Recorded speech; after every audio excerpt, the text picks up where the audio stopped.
조승사자 조은석 특검의 화려한 수사에 이어 이제 이승사자 이명현 특검이 시동을 걸었습니다. 특검 측은 오늘 오전 윤두창 자택인 서울 서초동 아크로비스타에 수사관을 보내 압수수색을 시도하고 있습니다. 최상병 순직 사건 수사무마 의혹의 핵심인 VIP 경로설과 관련해 윤에 대한 강제 수사가 이뤄지는 건 이번이 처음입니다. 특검 측은 당사자인 윤이 구속 중인 점을 감안해 변호인 입회하에 압수수색을 진행할 계획입니다. 특검은 앞서 박정훈 당시 해병대 수사단장에게 경로서를 처음 전달한 인물로 지목된 김계한 전 해병대 사령관 등을 불러 조사했으며 오늘 오후엔 당시 대통령실 회의에 참석한 것으로 알려진 김태효 전 국가안보실 1차장을 불러 조사할 예정입니다.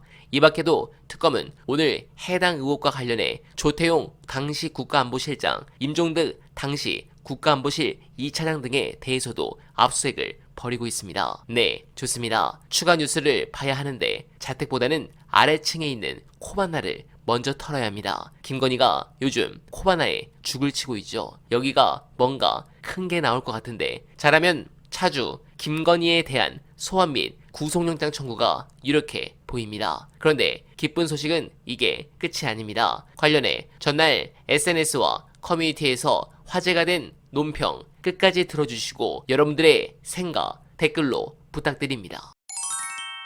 단독 내란특검 국회 침투 영관급 위관급 지휘관도 수사 착수입니다. 지금까지는 투스타, 쓰리스타, 내지는 뭐 이제 적어도 대령급 이상이 주로 수사 대상이었고 입건돼가지고 수사를 받거나 재판을 받는 이런 상황이었고요. 그래서 주목도가 주로 지휘관급들한테 이제 몰려 있으면 최상위 지휘관들, 특전사령관이라든지 정보사령관이라든지 뭐 합참의장이라든지 이런 사람들이었는데 저희가 내란 초기부터 계속 경계했던 거. 맞아. 현장에 실제로 투입이 돼서 자기 부하들 보고 유리창을 깨고 국회에 들어가라. 국회 문을 부수고 들어가서 끌어내라라고 직접 그 명령을 전달했던 현장 지휘관들이 있어요. 그 사람들도 지휘관이다. 영관급 뭐 중령이든 소령이든 대위든 지휘관들은 책임을 물어야 된다. 그리고 심지어 저희가 그때 강조했던 건 뭐냐면 그 중에서도 적극 행동한 뭐 중사도 있을 수 있고 하사도 있을 수 있고 그리고 일반 병사도 있을 수 있습니다. 그러면 그 사람들도 다 조사를 해서 명확하게 어떤 잘못을 했는지를 가려야 된다.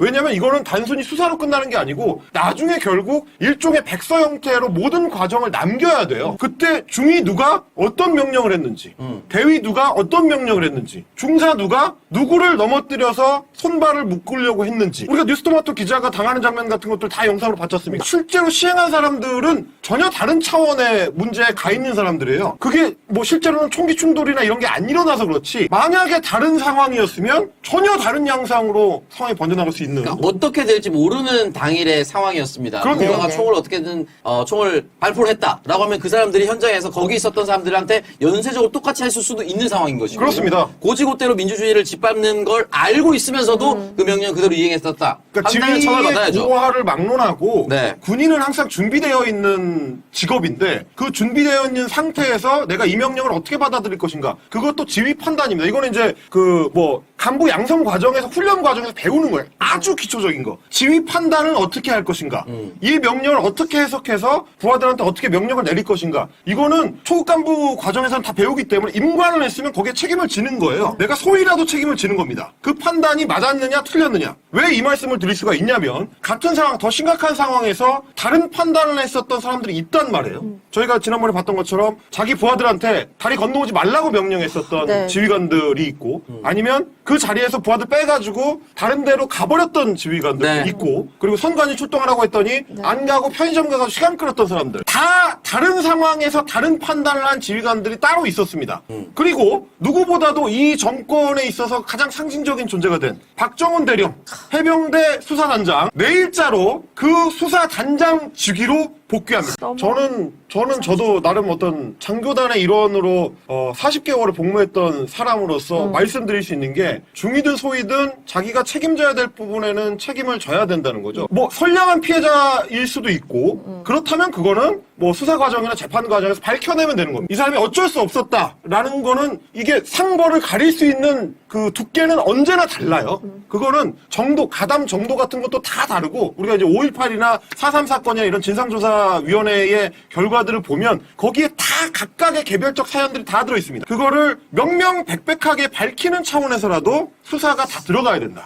그날 현장에 있었던 모든 군인들, 그거는 뭐 병사와 간부를 막론하고 모든 군인들에 대해서 수사가 이루어지고 거기서 상벌을 가려야 된다라는 말씀을 드립니다. 이게 뭐 저도 제 나이 또래의 그 지휘관들이 현장에 있었던 사람들이고 다 제 동기거나 심지어 제 후배들도 있거든요. 장교 후배들도 있고 간부 후배들도 있고 다 있는데 그럼에도 불구하고 자기가 뭘 했는지는 그 사람들이 알아야 된다. 왜 이게 중요하냐면 다른 군에 있는 간부들이 그걸 보고 느낍니다. 그때도 저희가 한번 말씀드렸는데 방첩사령부에서 왜 가장 많은 명령을 이탈한 지휘관들이 나왔느냐? 방첩사는 2017년에 부대가 해체되는 일을 겪었어요. 정치에 개입해가지고 군인들이 난장을 부리면 어떻게 되는지를 거의 시범조로 받았던 부대입니다. 그걸 아는 지휘관들, 그걸 아는 장교들이 많이 있어요.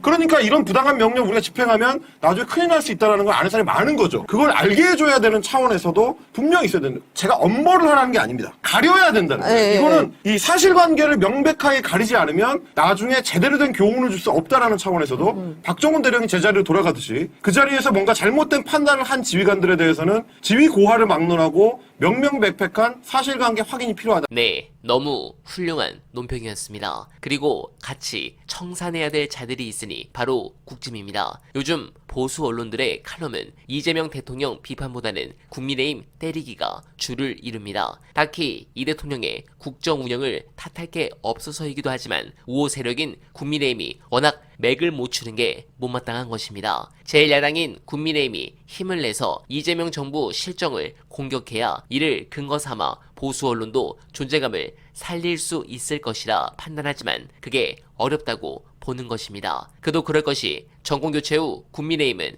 지리멸렬입니다. 대선에서 진 정당은 먼저 패인을 분석하고 반성문을 쓰고 대국민 사과를 해서 동력을 만든 뒤 대여투쟁에 나서는 게 일반적 공식입니다. 그러나 국민의힘은 첫 단계부터 머뭇거리고 있습니다. 특히 내란 숙에 윤석열이 2번이나 구속됐는데도 잘라내지도 못하고 반성을 한다는 건지 아닌지 도통 알 수가 없고 제대로 된 논평조차 내지 못합니다. 민주당이 이번 내란 특별법에 대해서 한치도 물러서지 않기를 바랍니다. 특히 국고보조금을 전액 환수하면 국힘은 여의도 당사를 팔고 이사를 가야 하는데 거기에 플러스 윤석열의 허위사실 공표까지 당선 무효로 만들어 총 1,000억을 회수하면 세금도 늘고 국짐은 파멸에 가까운 상황으로 몰고 갈 수 있습니다. 제발 더욱 강하게 밀고 나가 주시길 간절하게 바라며 어나바는 오늘도 최선을 다하겠습니다. 여러분 고맙습니다.